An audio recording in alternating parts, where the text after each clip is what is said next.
graduate of science and engineering who returned to Mumbai and used her own personal experience to inspire her to become a social entrepreneur in a very important area, I think, one that will be critical for the country going forward and certainly will be critical for the whole world in the next few years. So we're delighted to have this opportunity to hear from Ms. Monisha. And I'll pass over now to either Sana or Shreya.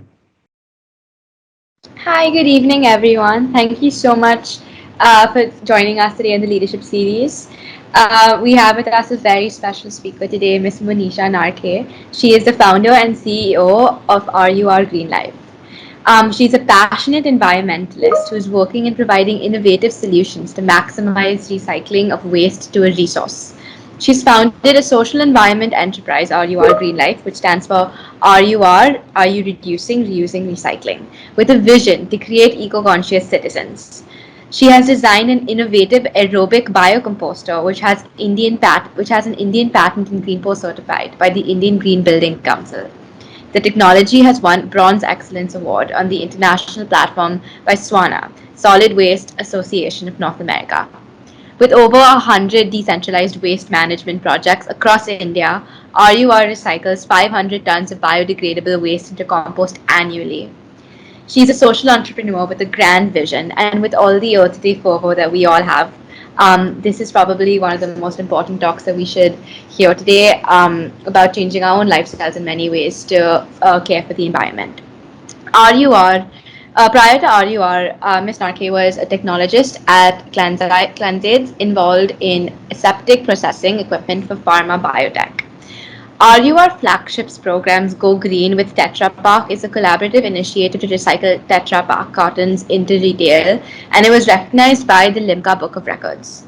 Ms. Narke has done her BE Electronics from a university in Bombay, and she has got her MS from Stanford University, and a CA in Industrial Engineering and Management. Ms. Narke, we're so honored to have you here with us today, and I now hand over to you. Thank you. Thank you so much, Sana and Shreya. And thank you, Mr. Shields, for that warm welcome.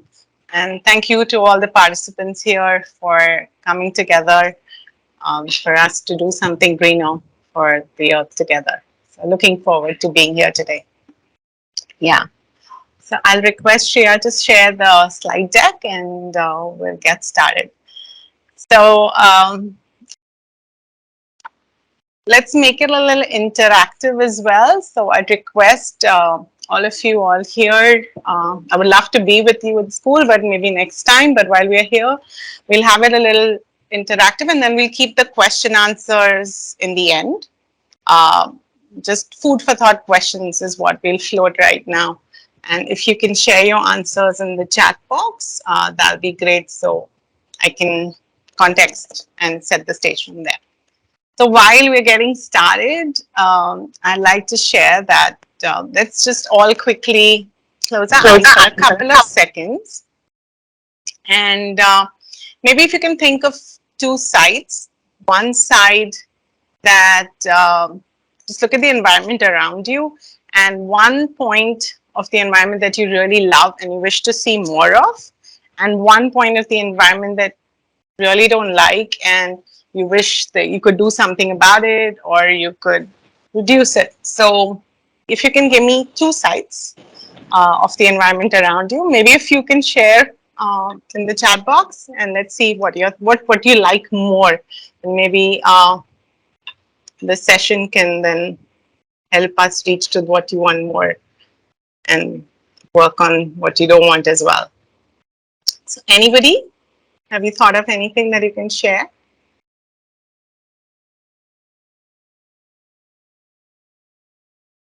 Okay, I have not seen anything. So Shreya, Sana, is there anything up that people have shared? Not yet. I think the response will probably be coming in now. But if anyone wants to raise their hand and answer, they could do that too, I guess. Yeah, that's cool. Yeah, so Mr. Shields is the first to start and set the stage. He's a true leader. Yeah, you love to see more trees outside, yes, and a lot of piles of rubbish. Yeah, you would like to see less of that.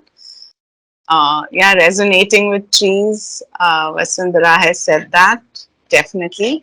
Yeah, so a lot of us want more green spaces. As you can see, I'm sitting with a tree right behind you, so maybe I can send that over. And we all want more greenery, and that's what connects us to the environment. Yeah, so today's session, definitely at the end, I can pledge that we will definitely, as a team here, do more for putting more green spaces around and make sure that you can and I and together we can, help reduce the garbage as well that you see around you, definitely. So thank you for your shares and thank you for giving me that insight that all of you want to see more greenery. So that's that's what I'm here for, and that's what we're going to talk about, how we can do that, and definitely connect with animals. Yes, birds and forests, wonderful. So maybe if I can share at the end, maybe you can create your own little forest. Okay, that's something Cyrus has said, more forest. So maybe we can start with a little mini forest in your home at the end of today's session. I have a little forest in my home, and right now I'm in my farm, and I've actually grown my own forest. It's the Miyawaki forest with 250 trees packed in a very cramped space to increase biodiversity, and I'll share. So I think when you visualize what you want, that's when it manifests. So my personal journey started as a kid when I was your age, probably somewhere 13, 14, 15, 16 is when a lot of, now when I look back, I think that what I'm today probably was kind of the foundation was set when my teens, where like in the journey that I'm on embarking, and I'm going to share with you the seed was sown back then. So as a child, I grew up in a family. My dad was a scientist. He had a business which worked on designing high-tech machinery for pharmaceuticals and biotechnology-based products. And it was basically cleaning air and allowing aseptic production of, say, vaccines, vials, ampules. So I spent a lot of time in summer breaks at the factory, and I was always fascinated by machine parts and how things, different metal parts, and would come together and things would move, and we could fill a whole vial or an ampule and then get it deployed for someone to use. So that's where my engineering kind of sort of set into my heart that I must work in that space, and that's how I chose my career towards, of course, wanting to do something high tech actually back then, and very fascinated with technology, materials, and so that's how I started my engineering. And I went to Stanford University, where I got an opportunity to meet with a lot of cool people who were working on different solutions for different applications, mainly in the technology space. So that's where my root came from. And during that path, during that time, I had the opportunity, of course, my father was a role model. So a leader is someone who leads, but definitely has a role model and to inspire you. And then I was inspired by his meticulous approach towards designing products and solutions. And I too was motivated to, come up with something that was different, that could solve an issue, solve a problem. So I was kind of inspired. And I think you're at that stage where you really need to look around you. And I'm sure you'll have a lot of role models around you. You just need to find them, and connect with them, connect with their purpose. And then they will kind of give you that energy, that thrust to think of ideas of your own. And so I had the opportunity of meeting two great people. One was my dad, and one was Dr. APJ Abdul Kalam, ex-president of India and a great scientist, and had a lot of chances to connect. And he always asked me, what can you give back to our country? What can you give back? And at that time, maybe I was 19, 20, and I really thought, what could I give back to the country? I never really thought more about it. But it was like, I was, always in awe of his greatness and all that he had done for our country. And he always, asked me the simple question. And I said, yeah, I'll think of something to do for our country. So back these thoughts came, and, I was on my path, but there were always seeds there waiting to fruit at some time when I always would think, okay, what can I do? What can I give back to our country? And that's how I got into my workspace. I got into coming back to India from US, and I worked in our family business for a while. And I was quite inspired to, work in this technology space. But there was something more that I had to give back, right? I always had to do something that had to make a change, had to contribute towards the well-being of the country. And that's how when I, took a break from my work, I was on a sabbatical, and I became a mother of 2 lovely daughters back. So I started my environment journey about 12 years ago when my children were small, and I was on a break as a mother, and I was really wanting to do something for them, ensure a safe, clean environment, more trees, as you asked, more green spaces, less garbage around. And I was quite concerned that the future generation would have to, have less open spaces, a lot of air pollution to deal with. And what can we do as a family? It was just a simple question that I asked. And I think great leaders ask, questions. They intrigue themselves. They go to, go beyond the comfort zone of what is around them and question the change. And so I said, what as a family can we do to make more greenery around, to, cut this waste around us? And that's how RUR, that's our organization. It's a social enterprise, RUR, that's RU, reducing, reusing, recycling, the 3 R's. It's a question, actually. Even the name of the company is a question. So it's RU, reducing, reusing, recycling, was born in 2009.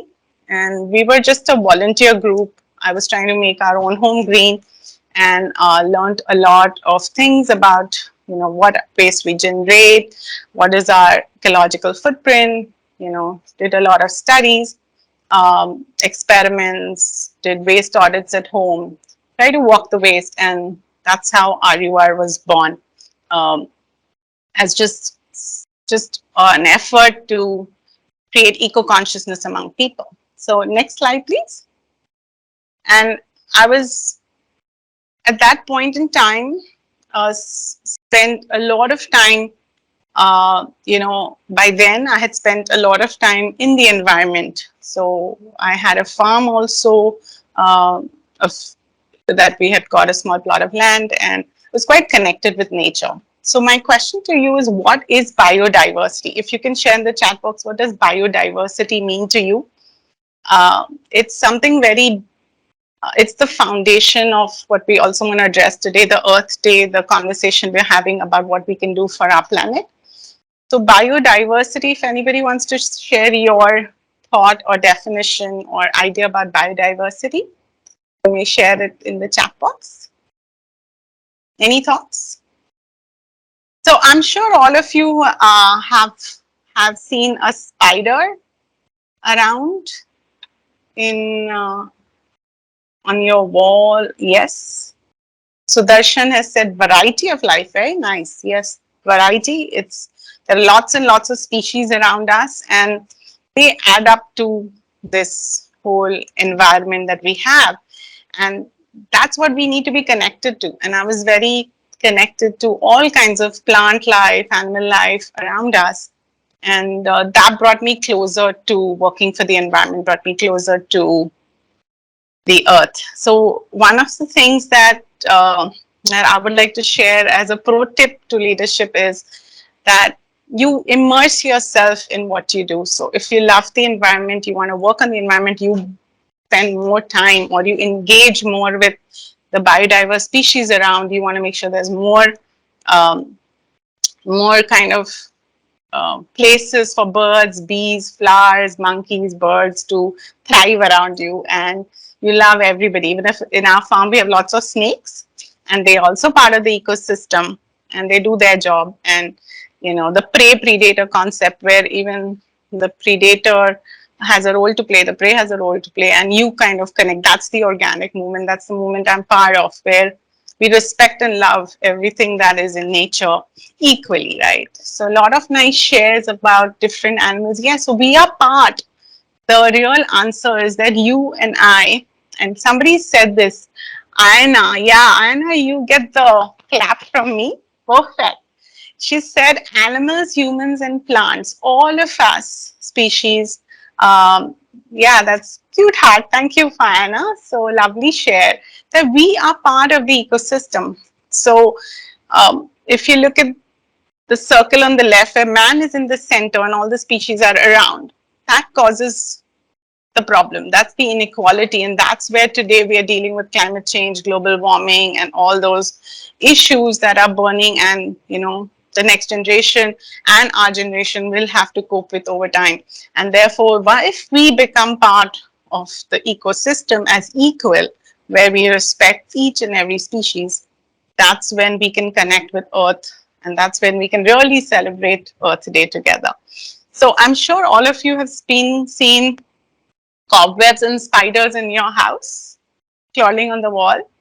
Yeah. How often do we take the broom and we want to make it completely clean, so we remove the spiders? Has anybody experienced that? Yes, no? If somebody's gone with a broom and removed a spider, is it a normal thing? Actually, my house, we always did it. And when I became connected to biodiversity and started looking, that's when I don't touch them at all, because actually the spiders eat our mosquitoes and they eat the other bugs. So they actually take care of you, and therefore they play a pivotal role, and you kind of just respect everyone. A lot of people who do farming, they kind of keep spraying chemicals to prevent, like pesticide sprays and stuff, and that's counterproductive, right? So once you love and respect the earth, that's when you can truly be a part of the system and truly play a pivotal role. So that's how I got I was on one side with a lot of technology, with machines, designing, but at the same time I was at the farm and was truly connected with the earth, and I tried to balance the two and combine my work and my experiences in engineering and play that role towards RUR, the organization we formed. That's RUR Green Life, is the social enterprise I run. And next slide. And I'm going to share with you more about what we do there. So before that, wow, sorry, I've got lots of questions here, but yeah, quick one. Can you spot any 5 sustainable practices? Anything that you see green in this picture? Quickly, if you can share. So what do you see green here? What do you think is green or eco-friendly, sustainable, connecting with the environment? Anything that you see in this picture that you feel, yeah, wow, nice. Arav is saying cycling. Yes, a lot of us cycle to school, I'm sure. Yeah. So yes, cutting your carbon emissions down.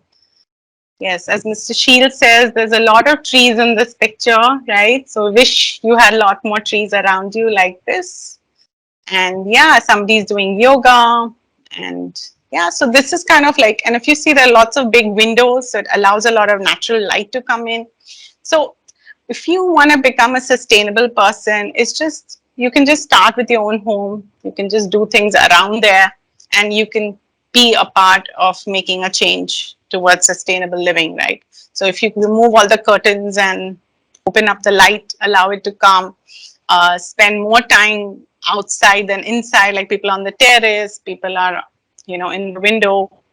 That's when you'll see nature, you'll connect with the sky, and you'll get that energy. Somebody said very nicely, positive impact of the environment. And that's what you want to create. And that's what I do in my work. I spend a lot of time outdoors and connecting with the soil and being part of growing food, growing greenery. And that's why I get more and more closer to the ecosystem. And so it's just a few steps from indoor, you go outdoor and you'll see a magnificent change in how you can be closer to the earth, right? Next slide. Thank you for participating, and give me a thumbs up if everything's clear, sound and all that. Yeah, great. So we have, so what brings me here today? Why are you all calling me here, right? Because I'm kind of working on a very, very big problem, a very macro problem. But I'm doing very small steps towards solving that problem. But yes, I took up a very daunting task of waste. Waste is worthless, smelly, icky, sticky. You know, nobody likes to be around waste. And the first question when you become a leader or a change maker, you get lots of critiques around you. And they will say, oh, why are you working with kachra? Why are you working with waste? You know, it's so messy, it's so dirty. Don't put your hands in waste, something will happen. You will fall sick, you'll get, you know, come from Stanford, what are you doing? Why are you working waste, right? So you got to be very resilient as a leader. You got to kind of say, because these things come to you and they are right in the perspective. Somebody will think, are you nuts that you want to, you know, put your hand in that pile and go to the landfill and walk on it? Why are you doing that, right? But once your passion drives you, once you're very passionate, you become resilient. And I was out there, like, I was only wanting to change the waste from my own home. I was like, can I make sure my waste doesn't have a huge impact on the environment? What can I do? And just that one simple question got me to kind of go deeper and deeper into understanding that a country like India generates 62 metric tons of waste. Even waste from Dhirubhai Ambani school today, some part of it does end up in the landfill. All of us, even if we recycle, there is something that we generate that does unfortunately end up there. And we are all working towards that zero waste lifestyle, which is very idealistic. And even in my 12-year journey I'm still at 95% of recycling after doing everything. There's still 5% that I unfortunately land up throwing because that's what is around us and we consume. So conscious consumption is the first thing that we work on, eco-consciousness. But we are still in this bed of waste, this pile and pile of waste that's rising. And it's kind of scary, right?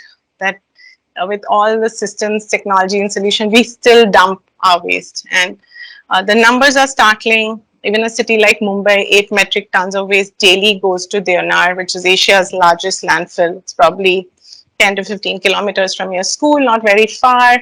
When it catches a fire, the smoke comes back to you like a boomerang effect. Or in the rain, it kind of gets carried away by the Mithi River, goes into the sea and comes back on the shores of Juhu Beach or Maheen Beach, and you get the waste back on you. So it's kind of our waste that's moving around if you really look at it, and it's huge. So when I started working on waste and I said, can I change my waste at home? The first thing I did was I started walking with waste. So I went down my building, saw where the waste goes, it lands up in a truck. And where does the truck go? You know, I went to the local government body office. They told us, you know, there are laws, but the waste goes to the landfill. So in fact, the first thing I did was, with a group of friends, went all the way to Deonar and started climbing that humongous mountain of waste. And I never reached up. And it was smelly, it was noxious. I could see rugs and car parts and aeroplane parts and everything there, and shoes. And it was very much in a shock that, you know, this was my part of my waste was here, and it was just being wasted. And there was, what could we do to invest it was something that I had to think about. And when I came back from the landfill is when the real passion was sown that, you know, we need to do something about this. And that's how I started working on solutions and thinking of what change can be done at a small level, at a home level or at a school level, in a community, so that we don't have to be dependent on our waste having a big impact on the environment, right? Next slide, please. So I came back from the landfill, and what does one do Can you imagine what would one do? You kind of start researching, you look up facts, and some startling numbers came to my mind. And the numbers are still, if you go and see the global plastic footprint, that's the plastic bags we use, you know, it could cover like a whole country of France could be filled up with that plastic.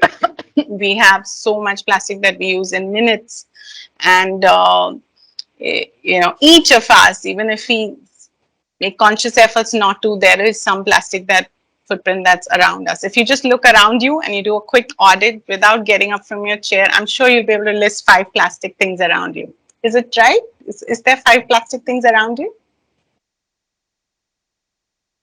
Do you think? Yeah, yeah. So it's ubiquitous, it's everywhere, and it's a problem because it can be recycled, but not all of it. And whenever we recycle it, polymers of plastic get released, toxins get released, which cause an environmental issue. And therefore, it's a fantastic material. It's lightweight, it's water resistant, it's cheap. So it's used for packaging, used for many applications like your watch, your phone, my glasses. I mean, it's there everywhere, right? But we have to be conscious of the impact it makes once it's used. Once it becomes waste, what happens to it? That's what we need to think about. And so we started working backwards from there, understood the real issues at hand, and then started questioning those issues and then looking at solutions. So a change maker, a leader, is someone who goes and questions the norm, goes and questions what is the current situation. So when I try to find out what happens to the waste in my home, or if you find out, I'm sure most of you do some work already on it, but if you don't, then a lot of the current scenario was collect, means you collect it, put it in a bin, it gets picked up by a truck, gets transported, collect, transported, and dumped, or landfill, or you know, that's kind of the scenario of waste right now. It's called a centralized approach to waste management, where we think waste belongs to the local municipal government.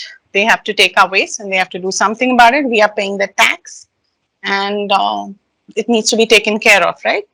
Is it right? Is that mostly what people think? That the waste belongs to somebody else to take care of? And the centralized approach, which is collect, transport, and dumping. It's not only in India, even in the United States, in many other countries, waste is collected, transported, sometimes recycled, sometimes incinerated, waste to energy, or sometimes dumped based on the kind of waste stream. All have an environmental impact. Waste to energy has a huge environmental impact. So this centralized approach of waste management was something that needed a change. And that's what at RUR we did. We said that we will adopt a theory of change, and we'll say from centralized to decentralized, which is my waste, my responsibility. I will manage my own waste and I will not send it out. And that was how the switch was made, and we took the leadership as an organization to offer decentralized and sustainable waste management solutions. Next slide, please. So that's how we kind of created that switch from a centralized approach to decentralized. So I'm going to quickly read this poem I wrote, Landfill Life, from my experience at the landfill. I thought it might be just a little break in our discussion. So I'll read it out to you. Me and my friends from RUR went on a trip to Deonar. Not a tree in sight, not a bird to hear, only stench that warns us not to go near. A bird flies by along a plain, choked by deadly methane. Buffaloes grazing on the brink. Wonder, is that the milk we drink? Few of us are bold to climb to reach the top of that grind. The green BMC trucks, the yellow earth movers dot the skyline. We see many little rat pickers smile for our camera flickers.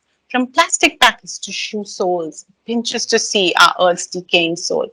What a waste of waste. It's our little one's future we kill.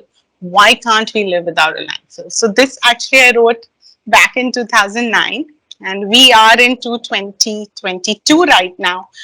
And that time I was like, why can't we live without a landfill? I took that leadership And sometimes it is frustrating to be a leader because you want to make that change. I wanted to say that there's no landfill, but honestly, 2022, that's almost 12 years down the journey, the landfill still exists, right? So what do I do? Do I say frustrated? Do I say, oh, what can I do? What can Monisha do? What can Arya do? Nothing's happening. The landfill's still there. Close shop? No. So a leader believes and goes that extra mile, goes that path, and continuously works to make that change. So I'm still at it, and thanks to guys like you who invite me, I'm still motivated because my work is appreciated and there's a lot of good stuff that we've done together. We've saved a lot of waste from going to this landfill, and that's what I keep measuring. So a social entrepreneur, a person like me who wants to make a change, who looks at the world as a holistic approach, is different from an entrepreneur that I was earlier when I was in a technology-based company. There we would check how many machines sold was our measure, or like you measure your exam results, how many marks did one get, how many grades did one get, right? And you measure by the number of sort of revenue, we say. So I sold X and I earned Y, and that's what companies ask. And that's how they set their goals. But a social entrepreneur has a switch, and we don't think about how many machines we sold or how much money we made. That's the byproduct. We think about how much waste can we recycle, how many lives can we change, how many people can we inspire to adopt sustainable practices, to cycle, to walk, to grow more trees. That's what we measure.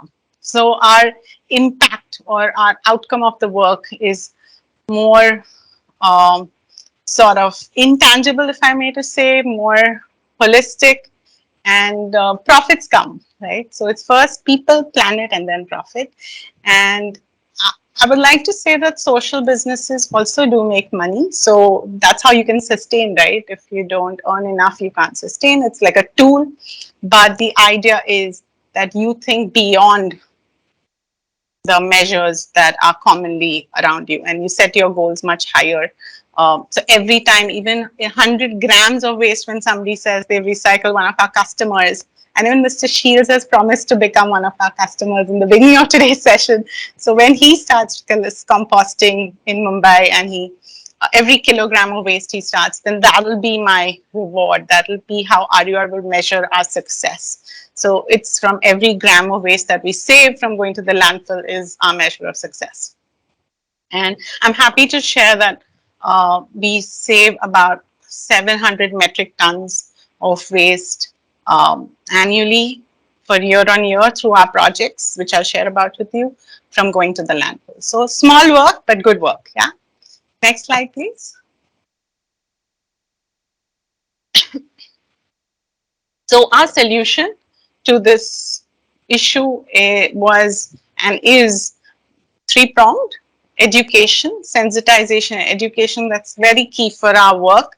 Mindset change. We need people to participate. We need people to segregate their waste at source for recycling to happen. Unlike a solar plant, a lot of people put solar plants, they just put these panels on their terrace, taps the sun, you get energy. You need not even know you're getting, whether you're getting energy from solar or you're getting energy from coal. We don't really need to do much. But in waste, you need to work with people. You need to convince people. They have to participate. They have to, you know, be motivated. So a lot of my work is related with education, sensitization. So lots of workshops like these, webinars, connecting with people, lakhs and lakhs of people, to motivate them to become conscious of what their trash, like reduce non-recyclables, thin gauge plastics, look for alternative, set up end-to-end decentralized waste management solutions, and help recycle more than 90% of waste at source by not allowing it to be transported, right? So very simple solution: segregate at source and recycle. But while I started doing this back and, you know, educating people and telling people, hey, you can easily compost your kitchen waste, you can recycle, I realized that there was a gap in technology. It was not easy. People wanted it convenient. It was not easy for them to dig a like how we do it in the forest. You just, leaves fall, birds poop, seeds fall. It naturally, there's a lot of soil, and you don't need to have a truck in a forest, right? Somebody said they want to grow. You don't need a truck. You don't need a sweeper. You don't need a bin. It takes care of itself. And that's when I realized if the forest can take care of itself, why can't we? And I realized that was not easy for people to, in a concrete, in the city of Mumbai, where there are very cramped spaces, concrete everywhere. I mean, how are they going to compost their kitchen waste? Where are they going to dig a hole in the ground, and how are they going to do this? So that's when I grabbed the opportunity, and I used my technical engineering background with a team, did a lot of research, and designed an aerobic biocomposter, which is patented. Took 7 years, but we got the patent.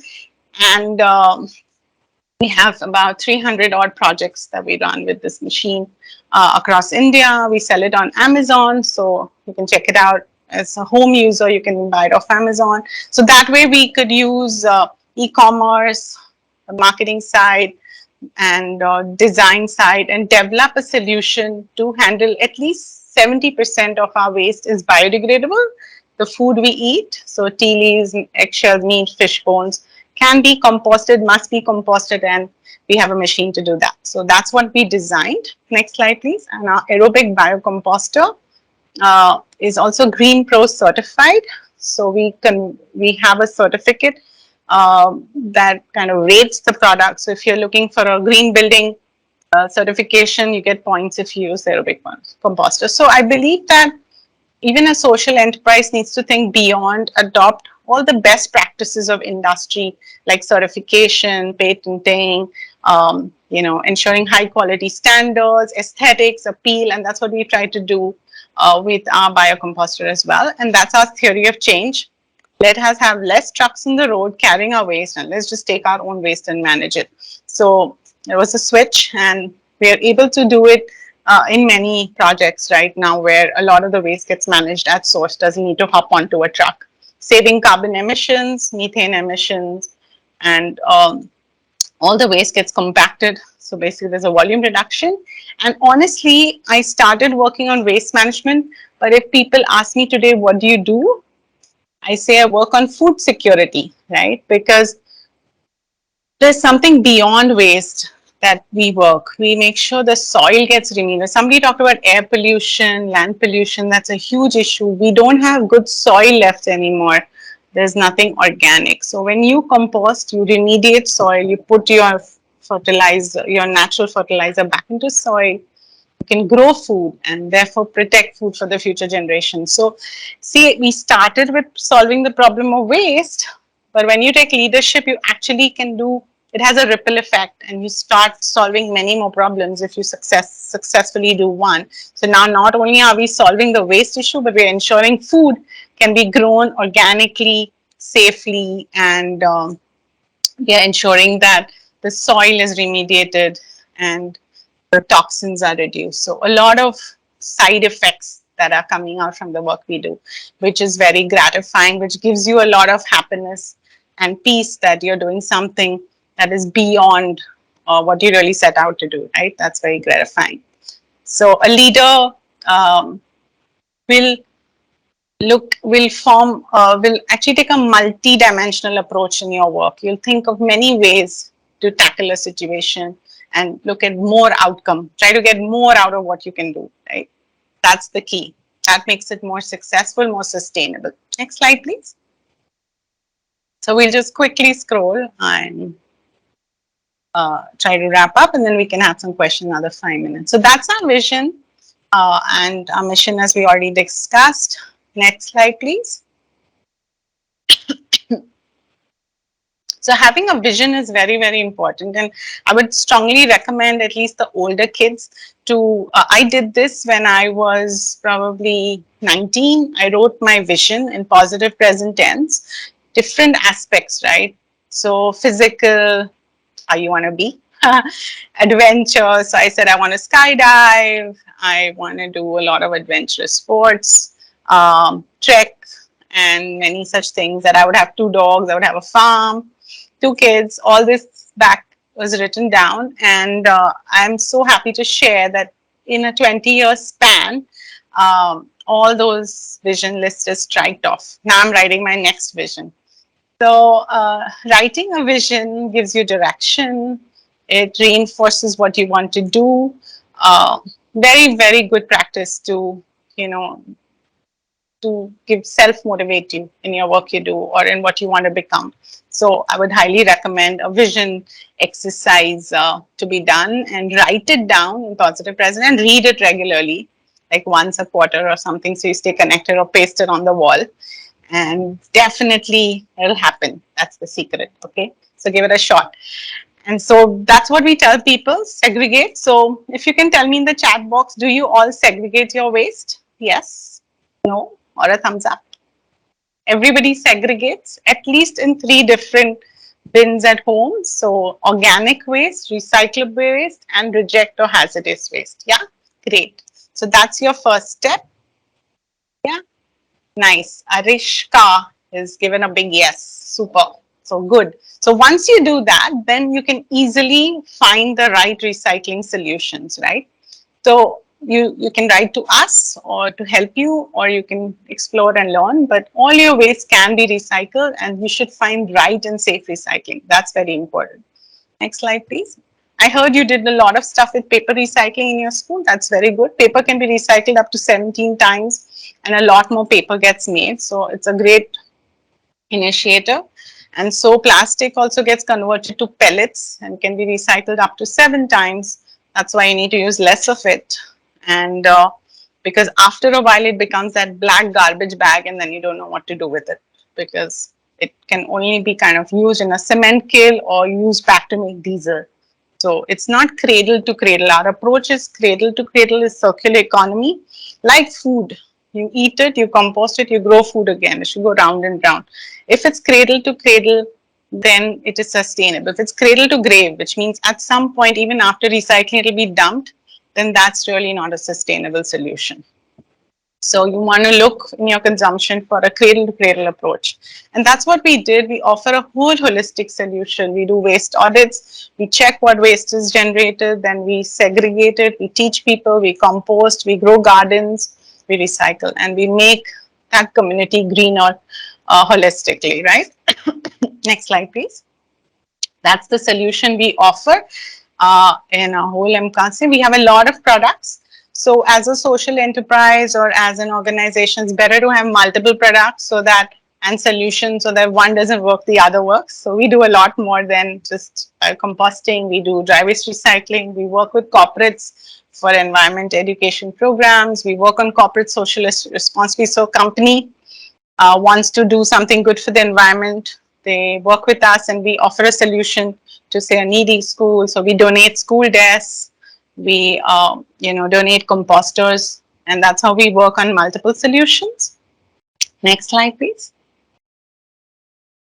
And we have been recognized, and that's very important, because in this journey, you want to be motivated, you want to be endorsed. So luckily, we got funding from the Yale University Mentor Capital Network, supporting our project. We apply for a lot of grants, we apply for awards, and we were recognized by SWANA in the US, which was quite the first time an Indian company was recognized in the waste management space in the United States for work done for a global platform. So that was really motivating for us to know that our technology is working and is accepted and recognized, right? So as a leader, you got to partner and collaborate with a lot of people. You kind of have to network, be connected, because a lot of people help you in achieving your vision. I mean, it's all teamwork, right? So connecting with your team, all our customers are like family. We work closely with them. It's a very, very happy place to be, where everybody likes you in the work you do, luckily. So it's for an environment, it's for everybody's well-being. There's a bigger goal attached to it. So collaboration is very, very key. So I think that's also very, very important for you to look for more and more people to connect with in anything, even in a project that you do when you take leadership. Ask for help, connect with more people. That'll help you achieve a lot more. And that's definitely helped me. So working with the government, working with schools, working with other NGO partners, that's how we collaborate. Alone, you can't do much, right? So that's part of our work.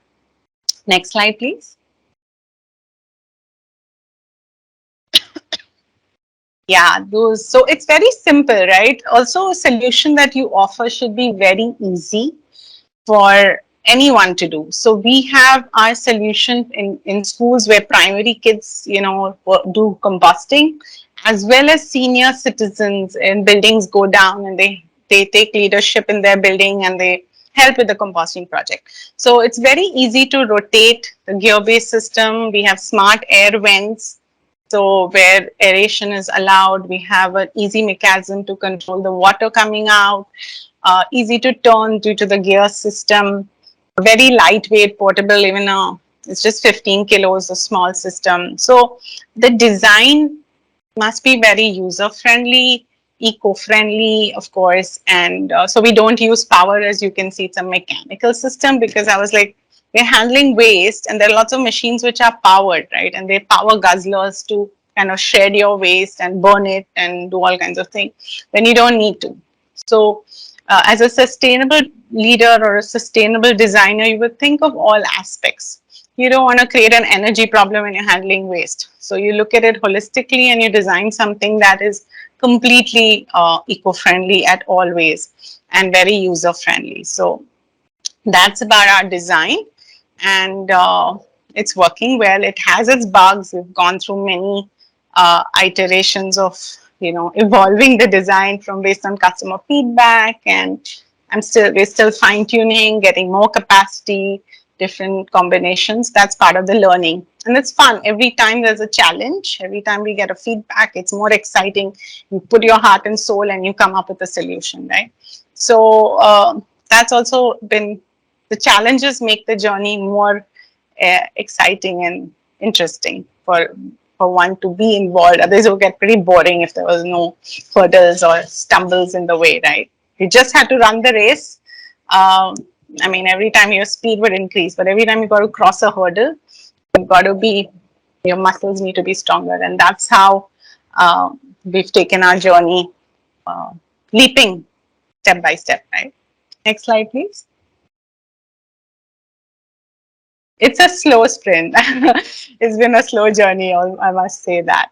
So one of our flagship programs, and that's like with waste, you guys recycle paper. So there is these Tetra Pak cartons. So they actually are a multi-layer package. It has primarily paper, 75% polyethylene aluminum. I'm sure you've all had juice, fruity, your oat milk, chas, lassi. So you get these in these cartons. They are fully recyclable. They are multi-layer. So I actually encountered this challenge as a home user. What do you do? Because paper actually has a very good recycling stream in India, and it does get converted back to paper, a lot of paper mills. But a soiled package, something that has liquid juice, milk in it, is hard to collect, one, and two, it's difficult to recycle. That was a problem that when I was trying to handle each waste stream, after I started composting at home, the biggest thing was the first time I composted, I put the compost in the window and a muskmelon grew. And my little 2-year-old daughter ate the whole muskmelon with the skin. And that was the reward. Like, if you ask me what was my reward in this whole journey, that first muskmelon that came out effortlessly in my window, and we ate it with so much love and excitement, was like, that was really, really exciting. And just our waste could give us something back, and that's when was really the eye-opener. And I wanted to make sure every waste stream gives back something. And therefore when this Tetra Pak carton came, I was like, oh, how do you solve it? And definitely with dry waste you need volume. Like, nobody, one truck that goes to a recycling facility can't come house to house and take one carton. We need to collect it either at the school or in the building. So what we did was we set up a unique program where we set up collection centers at the Sarkari Bhandar and Reliance Fresh stores. So we work with Reliance Retail across Mumbai, where we have 44 collection points. I'm sure many of you living in Mumbai must have seen a recycling bin at these stores where you can deposit your Tetra Pak cartons.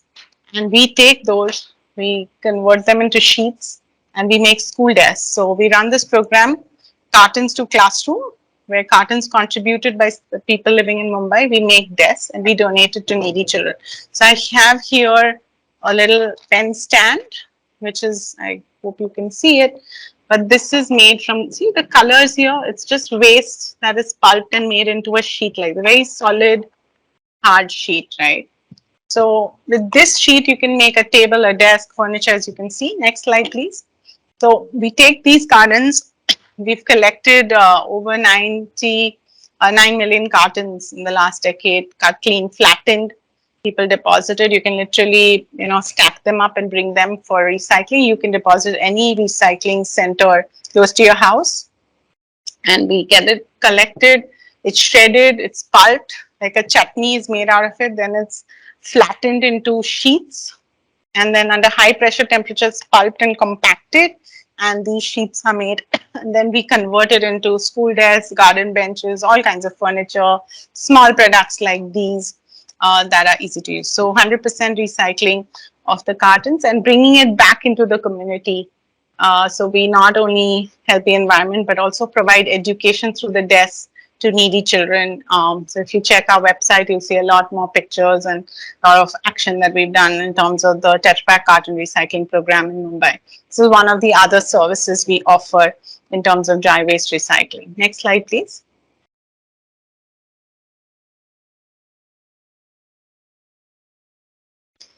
So I'm quickly going to share a case study, which is this building with 65 families, and the idea was showing this to you. So if any of you want to do it in your school, in your school you can, in your home, in your building, you can do it at community level, where there are 65 families. We've given them 6 of our M-size aerobic composters on their terrace, and they recycle 40 kgs of biodegradable waste daily in these composters.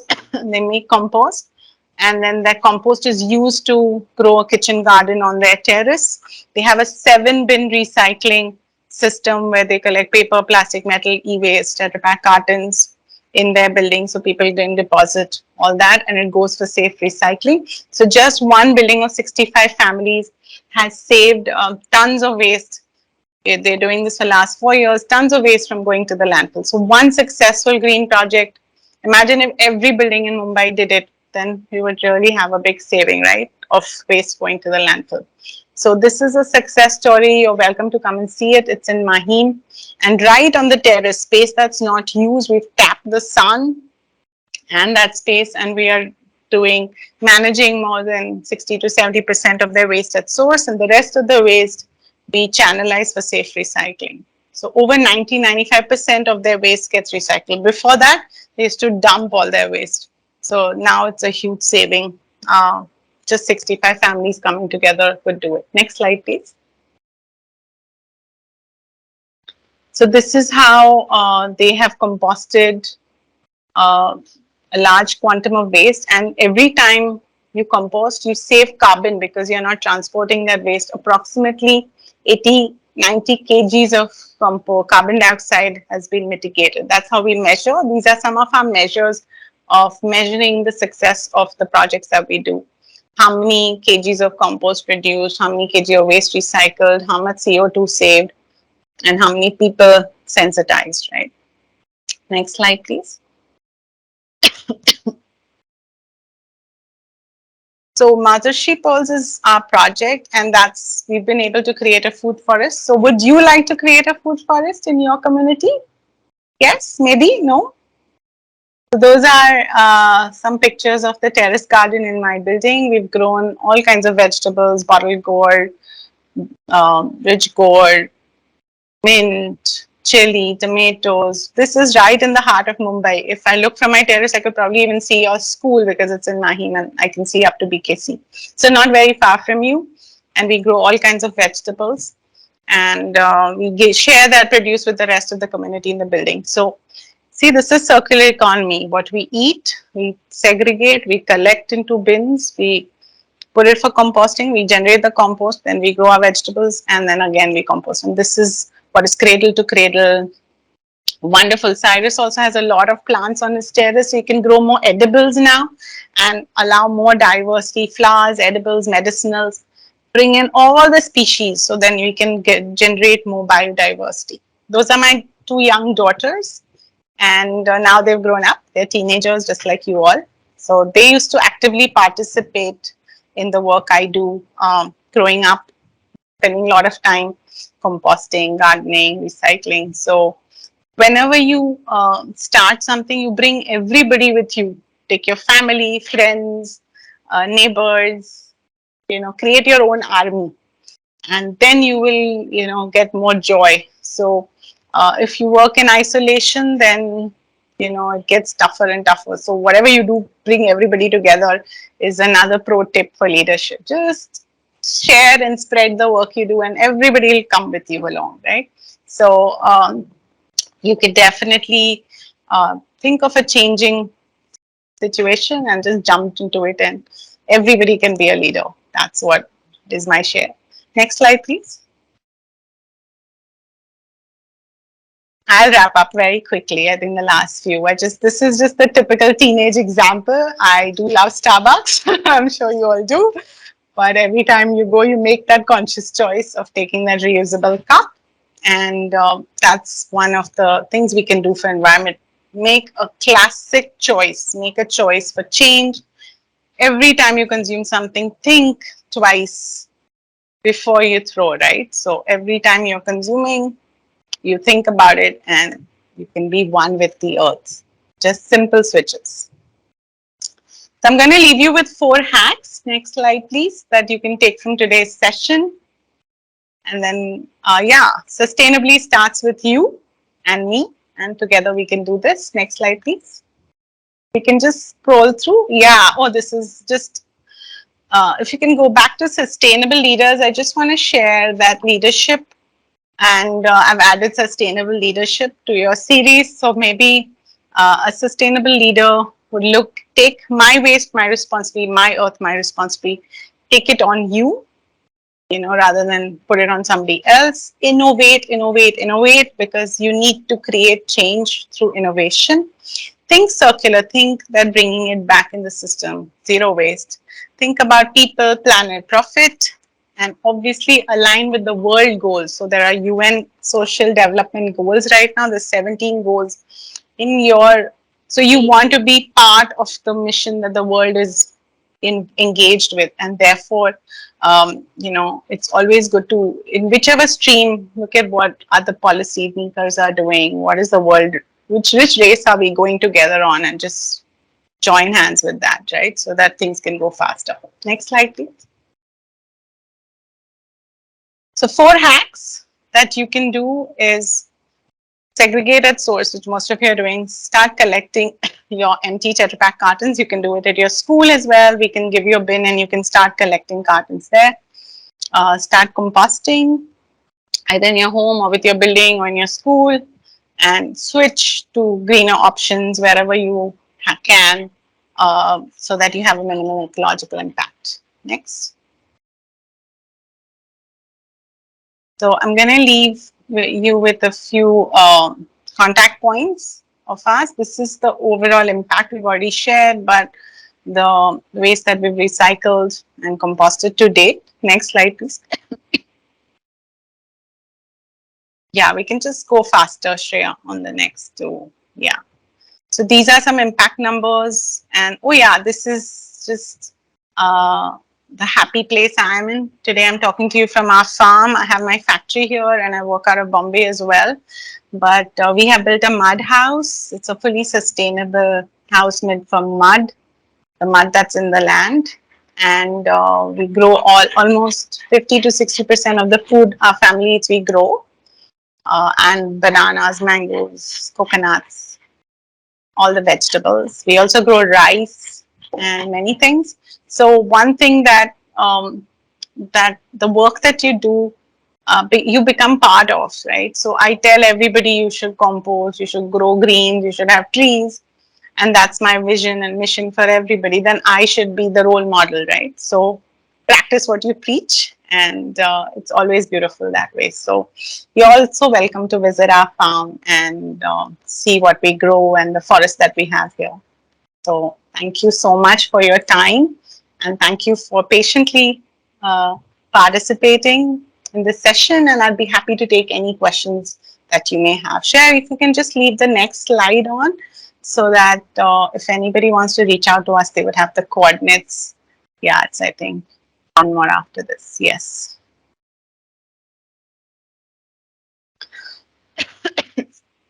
Yeah, over to, thank you all. I hope you enjoyed the session, and I'm looking forward to your questions.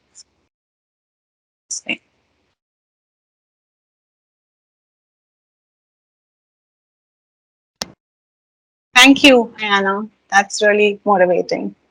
Thank you so much for such an incredible speech, Ms. Narke. I'm sure you've inspired so many people today. So now we have some questions and answers, a question and answer session. So students, if you have any questions, please raise your hand. I think Mr. Shields has also put a question in the chat. Mr. Shields, you asked me a tough one. Yeah, so should I take that now, Sana? Sure, yeah. Sure. Yeah. So, good one. Yeah. My next vision is definitely to at the personal level or at my farm, we're going to extend the Miyawaki forest we are growing. So we took 1,000 square feet, and we're going to now double up to 1,000 trees this year. So your vision is my vision. What you put right in the beginning, more trees. I'm helping make that happen. So yeah, so the personal side, I really want to remediate land and grow a lot more trees. And that's this June, we will be doing that 1,000 more trees we're going to plant in the area. And that's been my vision over 2 years. So I did this experiment 2 years ago where we grew 250 trees, and they've grown really well. And I'm really excited that it's working. So we're going to scale that. And of course, at the corporate side, at RUR side, we are looking to grow our composters projects all across India, pan-India. We've done some work. So it's a very seasonal or geographical sort of, it depends on environment because it's a natural product, and so temperatures and seasons. So I'm hoping that we can do this in cooler climates at the same speed and same rate. And so the next goal is to do a lot more trials. We've done some trials in Germany last winter, which were quite successful, and some trials in Kashmir. So we're trying to develop the solution to be effective to all climatic conditions. And hopefully in the next 5 years, we can come to UK and we can bring your composter there as well. So we're looking to export outside of India and offer solutions in other countries as well. Thank you very much. Okay, Arav, you can just unmute and switch on your camera if you want to. Can you see me? Hi, Arav. Yeah, hi, ma'am. Thank you, miss, for your insightful presentation. But I wanted to ask that, like, when an individual has a vision like yours, like, not everyone will buy into it straight away. Like, especially lobbying the government would be a challenge, right? So, what Yes. suggestions do you have for social entrepreneurs on how to go about it? Right. Excellent question, Arav. And definitely the vision needs to have more stakeholders, if I may to say, be it the government, be it people, be it corporates. A lot of the stakeholders should come and believe in your work and commit to you. So even an individual like me, when I started, as I said, I practiced. So first thing, I did this at my home, and then I did it in my residential society as I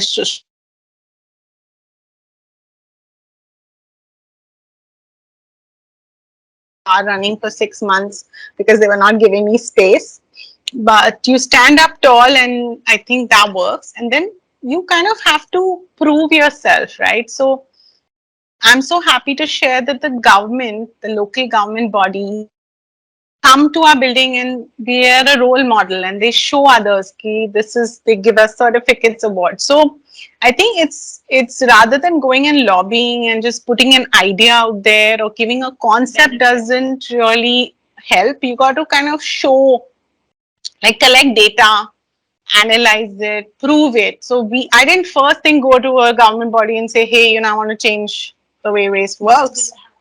And you know, you should do this and I should do that and all. You prove. So once you prove and you consistently prove, everybody, then you have enough data, you have enough scientific evidence, enough endorsement, then you can easily lobby or easily get people to accept you.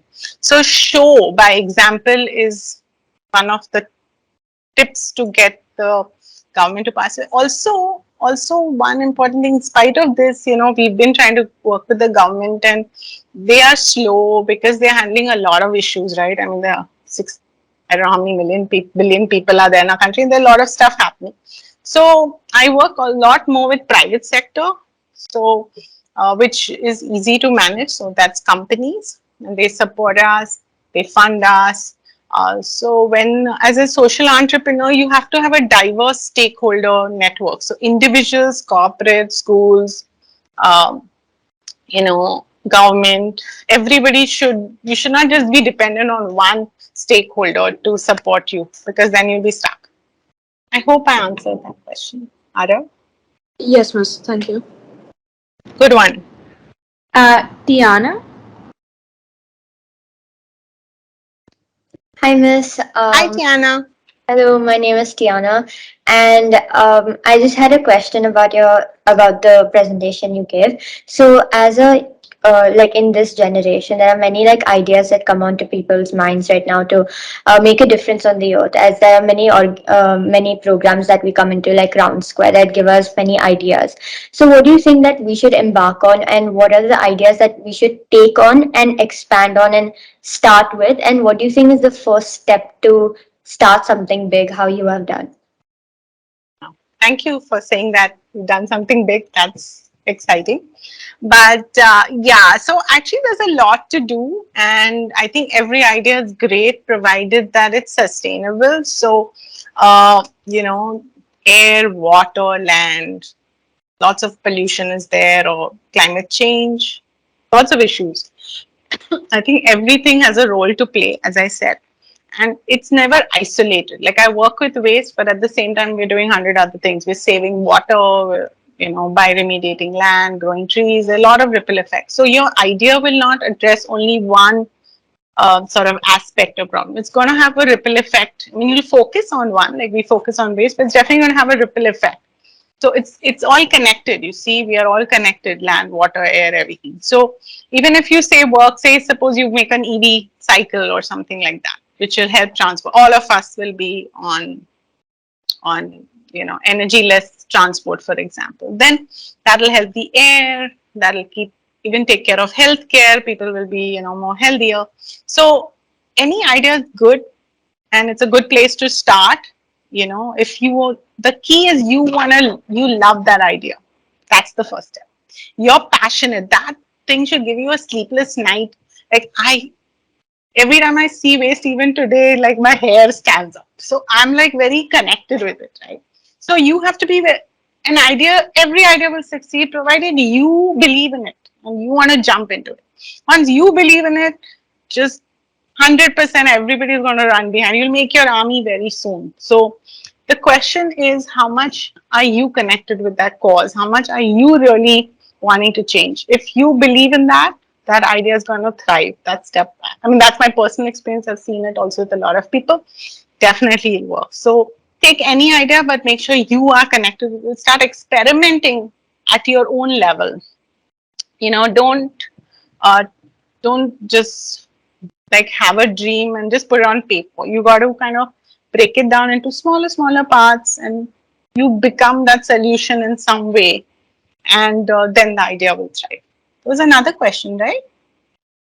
Yeah.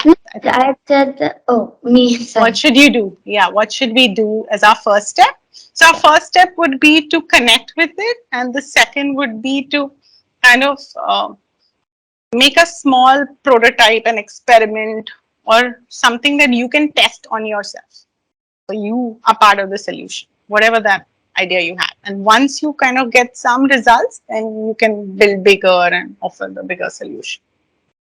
Yes, I just had like one more thing that you were saying that like at this point, do you think that our young generation should do something big at this point or just slowly start and then go to a bigger part as later with all I the think, yeah, I mean, we are a big population of young generation, and I think there's a lot that we can already do.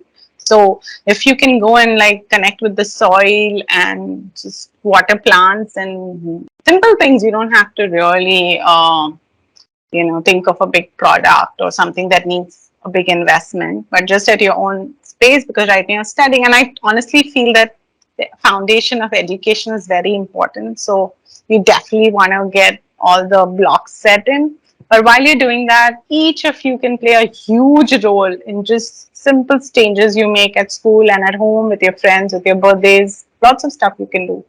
I'm still struggling, right, towards a zero waste lifestyle. 12 years, and there's still a long way to go.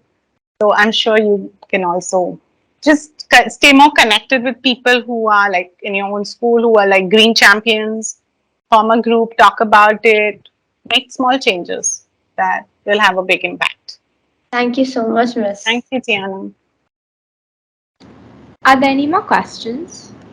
Please raise your hand if you have any.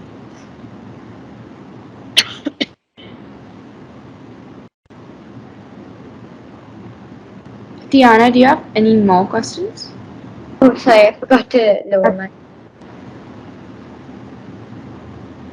Okay, I think your presentation was so thorough that no one has any questions. Oh my, yeah. You can always write to me for more Yeah. questions if you come along the way. Definitely. Thank you. Not just thank you.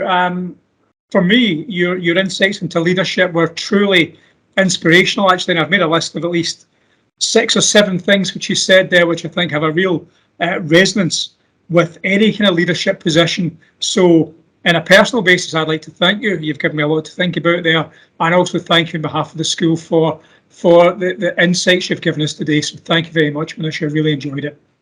Thank you so much, Mr. Shields. It's been a pleasure to engage with you, and I hope we can meet soon. Thank you so much. Thank you very much.